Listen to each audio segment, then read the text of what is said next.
Hi, this is Michael Biehn. I'm here with Chris Gordon.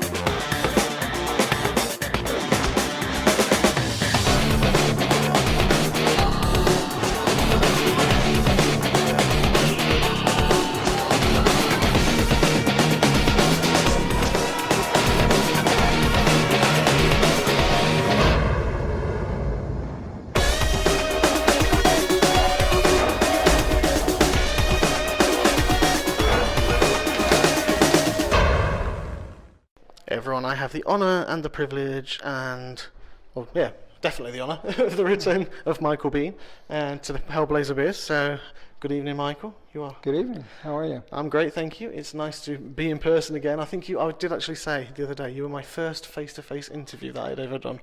I'd done them on Skype, but the first time we'd actually met. And that was pretty much 2 years ago today. Well, this weekend, I think. Congratulations on your success. Thank you. Hoping it goes up more over. Yep, so welcome back, and thank you. 2 years has been busy. I've noticed. Well, you're both in your production of your own, Blanc-Biehn Productions, and also acting yourself. So, yeah, it's Blanc. Sorry. Blanc. Yeah, I came over here. It was May, and there's a new show that's coming out called Curfew that I worked on. That I think it's going to be a really, really awesome show. Yeah. And I didn't have much to do, but what I did was kind of a story inside of a story, and it was a really good character. What was the name of the character, Jen? Roadkill Jim. I saw that. I was thinking that was a really interesting, intriguing name. Roadkill Jim.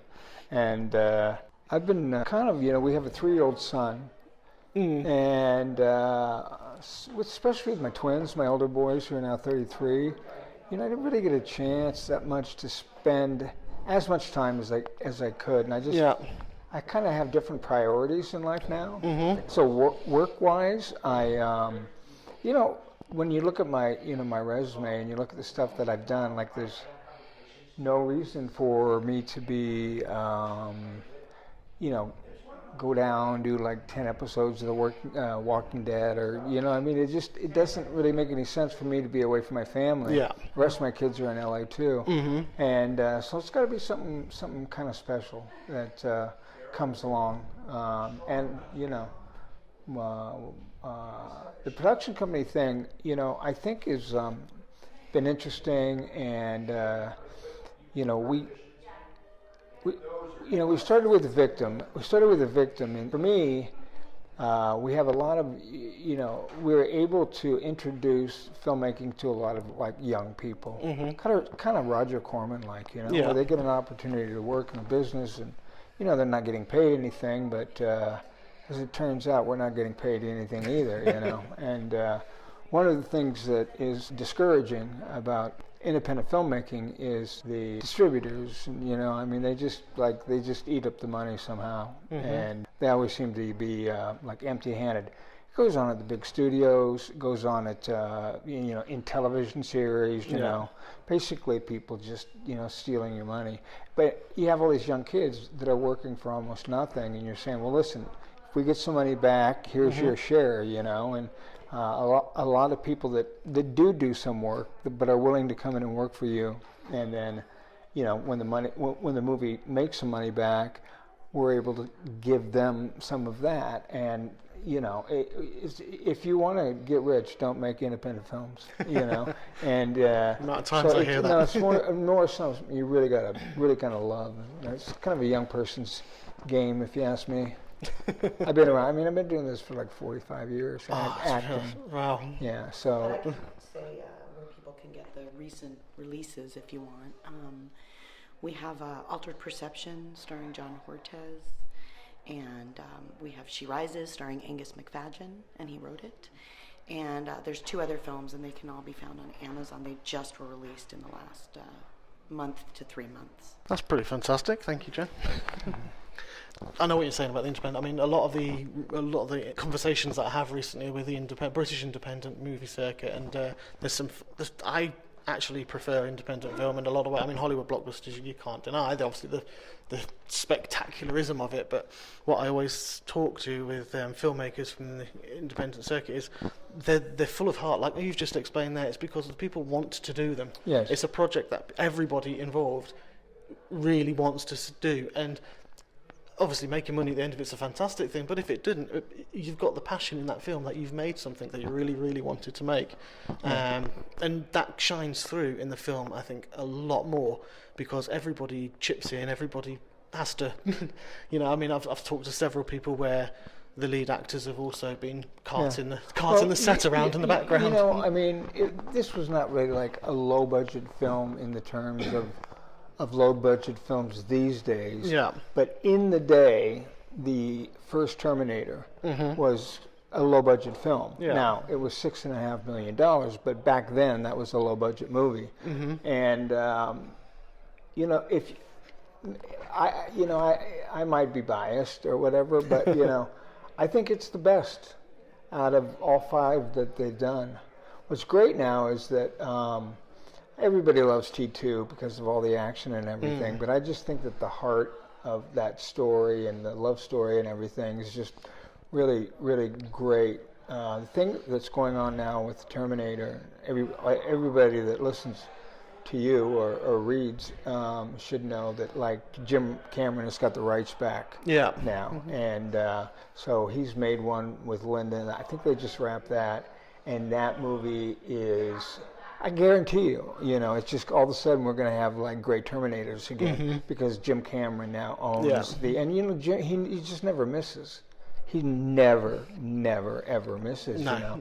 And so I'm sure that that's going to be great. And then he's working with Robert Rodriguez, and he's got a Battle Angel coming out, and Robert is also an amazingly talented guy. Yeah. And Battle Angel, which I'll tell you a story, a really quick story, is like about 15 years ago, I was in the Fox lot, and going in for some meeting or interview or something, and Jim Cameron heard I was on the lot. His office is there. And he said, Michael, why don't you come up by the office and say hi? I go, yeah, sure, I'll come by.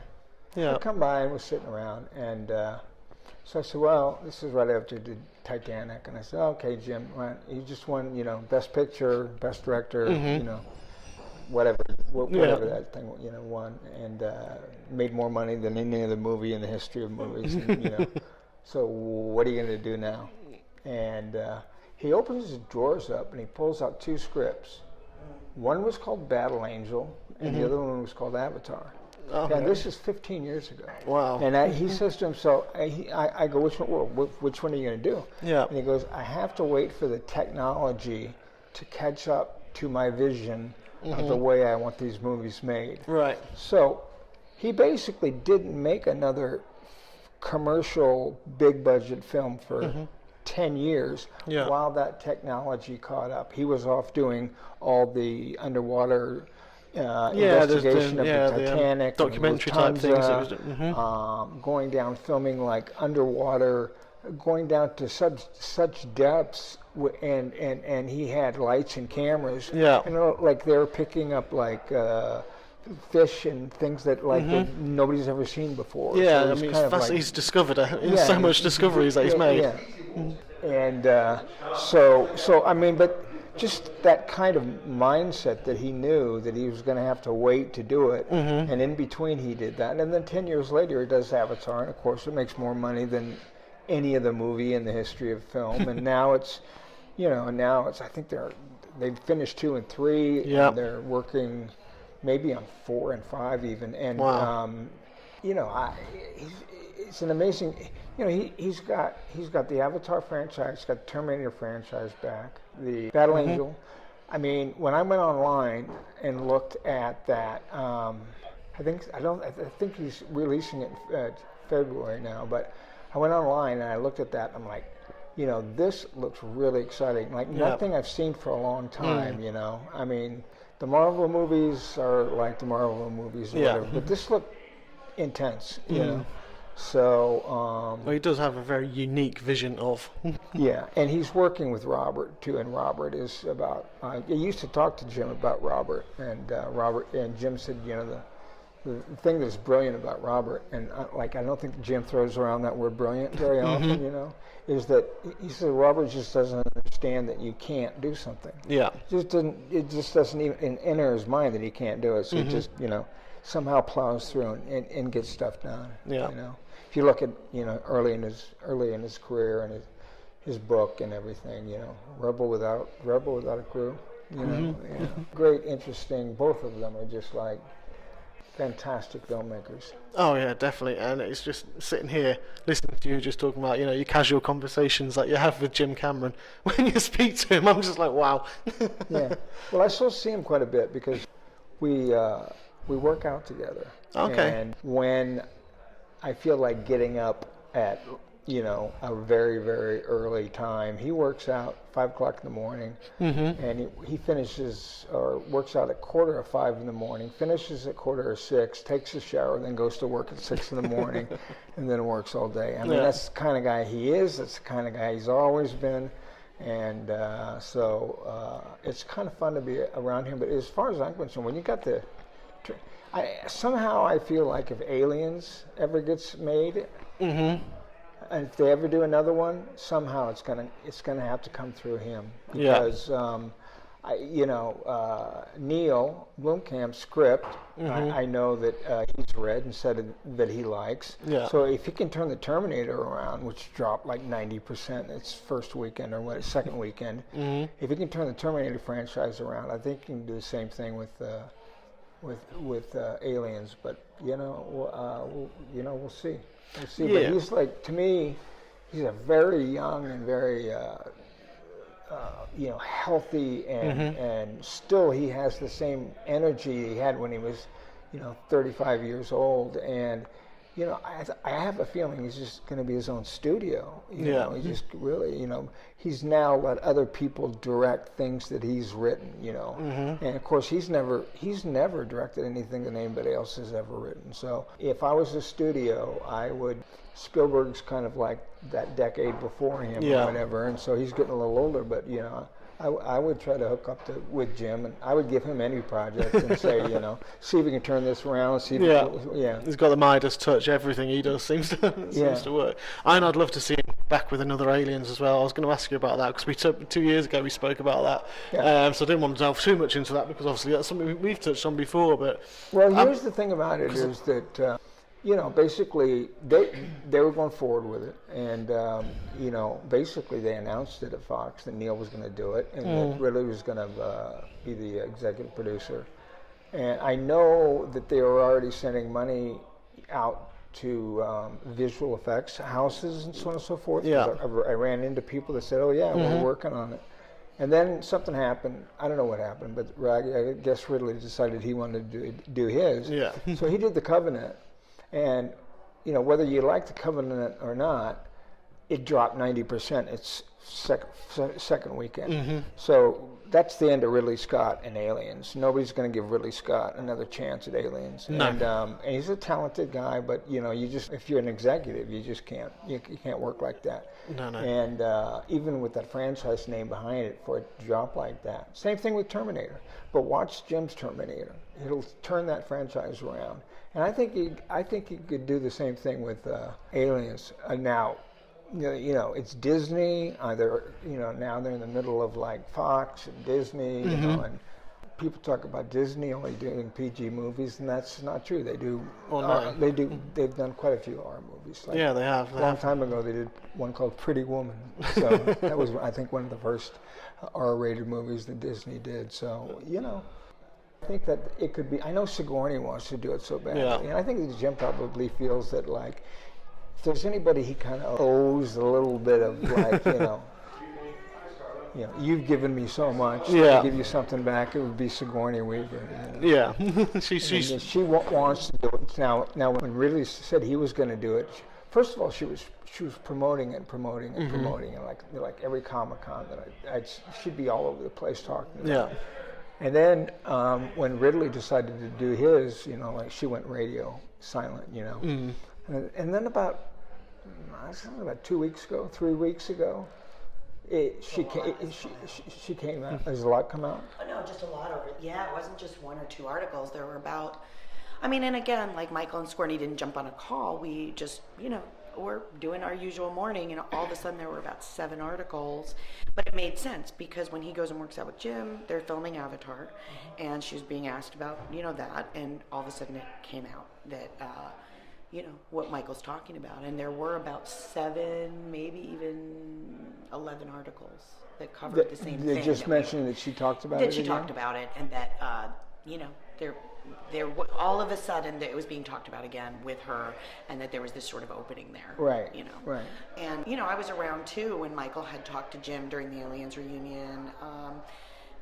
We were promoting movies at Comic-Con, but really only because there was an Aliens reunion, and we got the opportunity to go there and watch him do the 30th, was it 30th or 25th? 25th. It was 25th year reunion. And during that time, Jim spoke about, you know, how much he loved that script. So I firsthand heard that. And, you know, I think a lot of people that started to either read it or support it or be involved were really excited around that time. So I haven't had a doubt that this wasn't going to come back around, you know. So obviously, who knows, but, you know.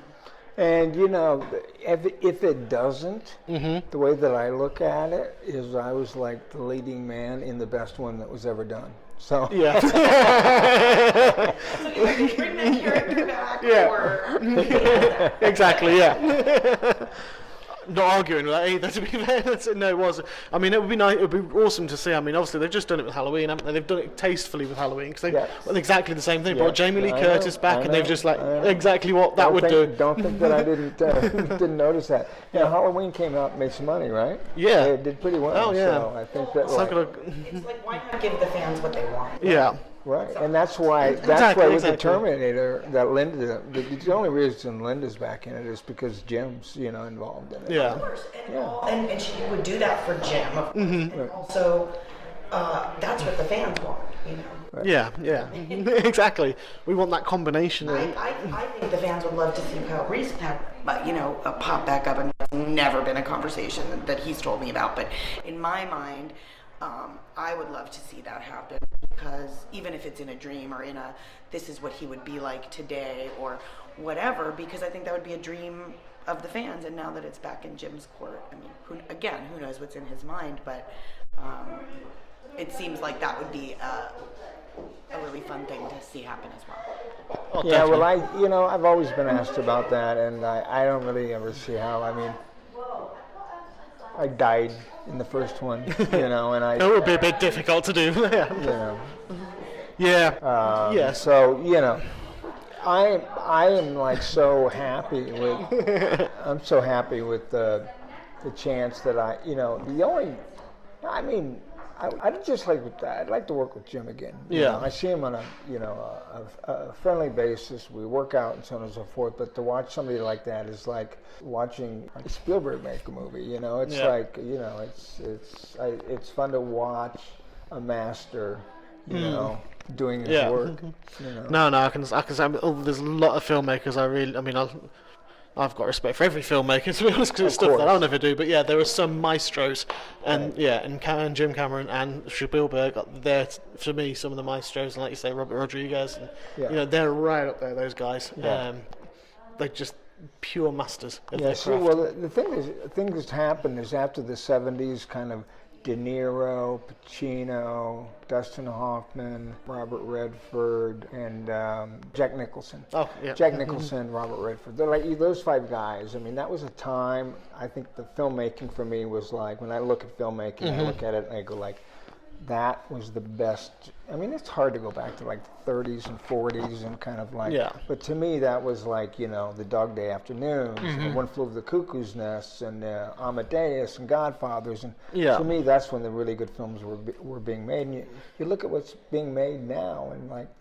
so much of it has to do with like making money. So everything's like, you know, Fast and the Furious Part 8, you know, and the Marvel movies, which I think are great for kids. But it's not the type of thing that I necessarily. Really, I haven't seen. What movie have we seen lately that I went like, wow, that was really good? Well, the Deadpool movies we really liked. He was talking about having a family and how our priorities change and weighing work. And I just got the most incredible, because he just started school in the U.S. today because we're 8 hours ahead. And I just got the most incredible picture and email from his school while Michael was talking. And our son is not he's a very picky eater, and he won't eat. And all of a sudden, this new school he's at, he's just trying things. And I get this picture of him eating this big bowl of apple crumble pancakes.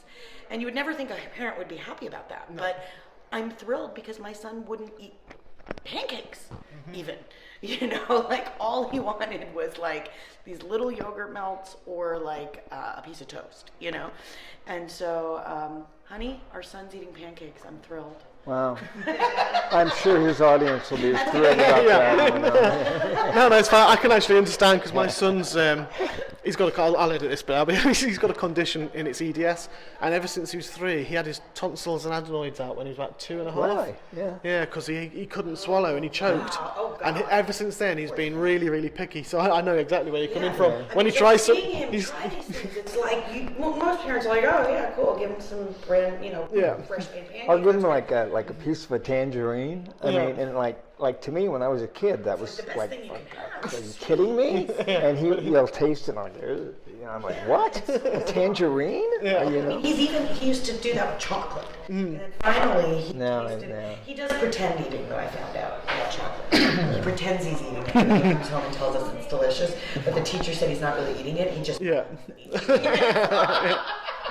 That's like ours. We've been to kids' parties and all the kids have burgers and fries and chicken nuggets. He wouldn't touch them. We had to bring our own sandwiches because he just wouldn't. The sandwiches he won't, but it's the same exact thing, just a couple particular things. Yeah, that's all. Has he seen the Terminator?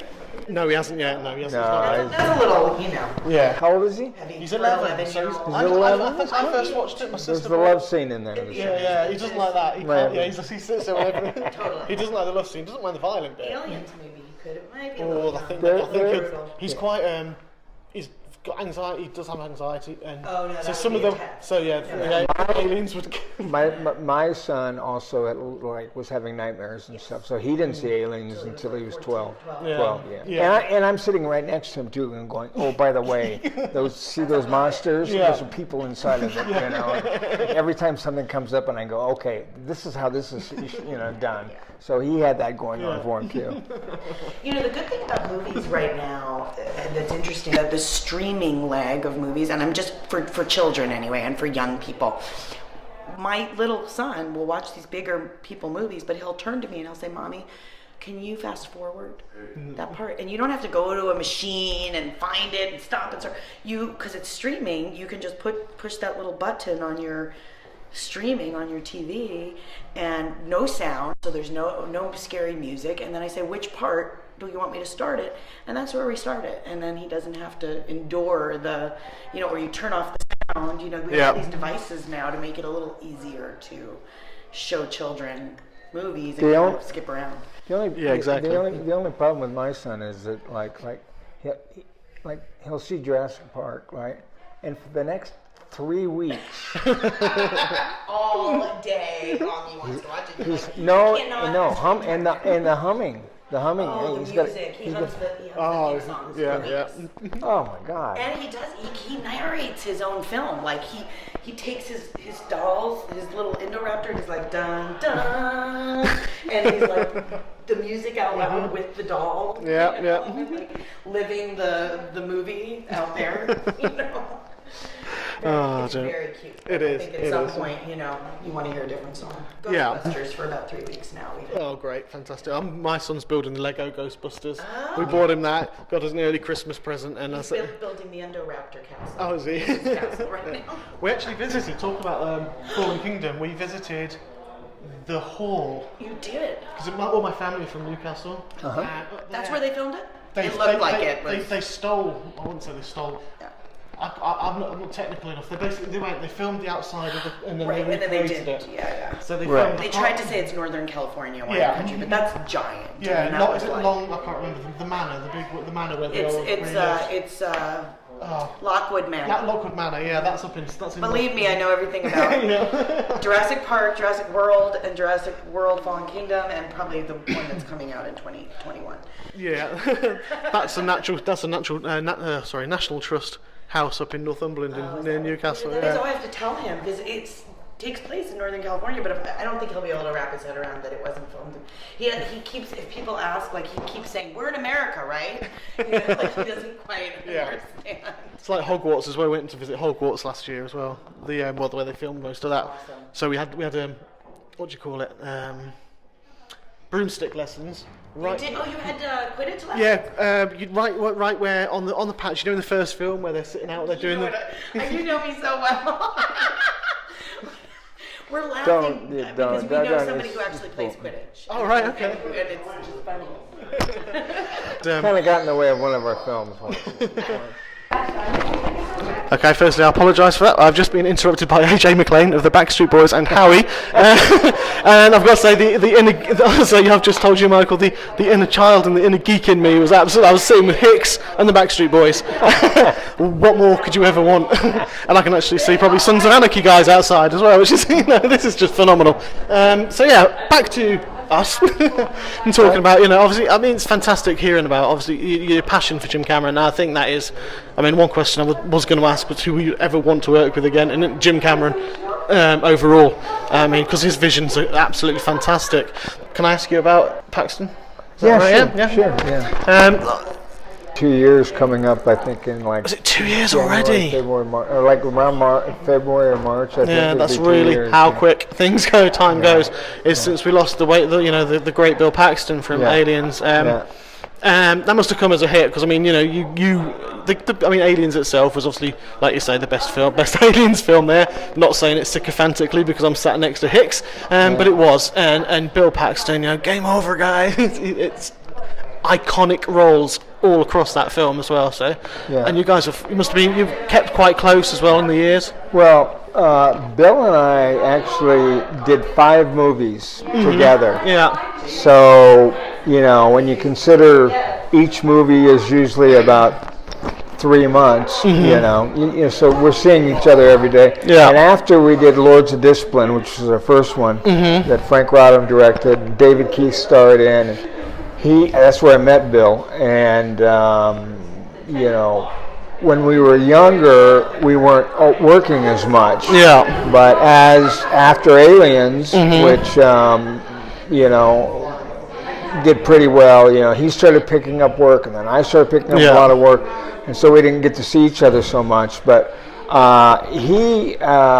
people always ask me, who's my favorite actress, or who's my favorite director, who's my favorite actor to work with. Yeah. And my favorite actor to work with was always Bill Paxton, because Bill was, he brought an energy and a joyfulness into a room, whether he was working or whether he was, meeting you at a restaurant, or whether he was like, he was, there's just, people say it about a lot of people, but there was just no one quite like him. He's just not somebody that walks into a room that you don't notice and go, wow, that guy's got a lot of energy. Yeah. And he seems very friendly and fun and very approachable. And he worked real hard, and he was, about as close as anybody that in the business that I've worked with so many times. And we did Tombstone. We did a terrible movie called Navy SEALs together. Oh, I enjoyed that. Oh no, seriously. Charlie, some people it wasn't the best film, but I liked it. And of course, he was in the Terminator. Yeah. He had a little part in the Terminator. And Tombstone. Yeah. Tombstone. So we spent a lot of time together, and I miss him. Yeah, I can imagine. He was someone who didn't know him. He seemed like a big personality as well. So. But just a big personality, but like, Bill. Big personality, but kind of a person that was just like fun to be around. Yeah. I mean, it wasn't always about him. Yeah. He was like, he would embrace the people that were kind of around him and kind of energize the people, whether it was me or... Sure. What Michael's saying. See, Michael did 5 movies with Bill and knows Bill very well and knew Bill very well, and they were good old friends, like great old friends, you know, through ups, downs, and left, right. You know, Michael was there when Bill met his wife. But as somebody who admired Bill's career, knew about him through my husband, and was excited to meet him myself, he made me feel good, you know, and I can just say, when he talked to you, I mean, I have tears in my eyes talking about it now, I felt like I knew him really well. I felt like he was my friend, and I felt like what I was saying was important in that moment. And I can remember the last moment that I saw Bill before we were at his memorial was at the Comic-Con in LA after the Aliens reunion. I saw Gail Hurd in the lobby with my little son, and I ran into Bill, who was waiting for his daughter, going like, "Oh, girls, long, you know, so good to have seen you." And you know, the way that he was he just was a heartwarming person, and he was always the one trying to rally the dinners, always the one trying to get everybody together and keep everybody together. The few times that I was around him with Michael, and I just want to say that as somebody who spent way less time with him, he made me feel like a friend and good. And so you can imagine the amount of people affected by this one human being, actor or not, you know. Yeah, I can see how emotional that is. Yeah, no, it hit me, and I don't know why. I can't explain it. Yeah. There's only, I think there's not many people out there who've got that kind of a personality, that kind of a thing about them. No. So it does make it more special. Makes it obviously more sadder when something like that happens. So yeah, it was way too young too. So moving on with that, obviously trying to change it. Yeah, no. Is there? I just wanted to speak to it because it's easy for Michael or Jim, who are so close to Bill, to have those feelings. Of course, you're going to have those feelings, but for somebody to touch people on such a level, so in these smaller cases, there's so many people like that. I've met them that are like, "Oh my God, Bill, he did this for me and he did that for me," and I mean, Mark had a story. Everyone that we've run into, right? Everybody that I know of that met Bill, you know, who maybe has met me, said like, "Oh my God, I'm meeting you now. I met Bill Paxton and he was so great." You know, I've never heard a negative thing about him, and there's nothing really he's a great family, beautiful wife, 2 great children, you know, just smart and fun, loved art, loved directing. I mean, his movies were, you know, especially the small one that he did was so good. And so, I mean, he just loved movies, and he just loved he loved life, you know. You know, really does sound good. Never seemed like he was in a bad mood. Never seemed like he was like having a tough time. He's just always just I don't know. Kind of like, yeah. Game on, man. Yeah, game on. Yeah, not game over, game on. No, that's brilliant. Well, we come to the end of this, Michael, because obviously I don't, you know, I know I'll give you your evening back. I've taken up enough. Is there anything you'd like to say to people who are listening? Just in final parting words to the people who are listening to this. Well, words of encouragement.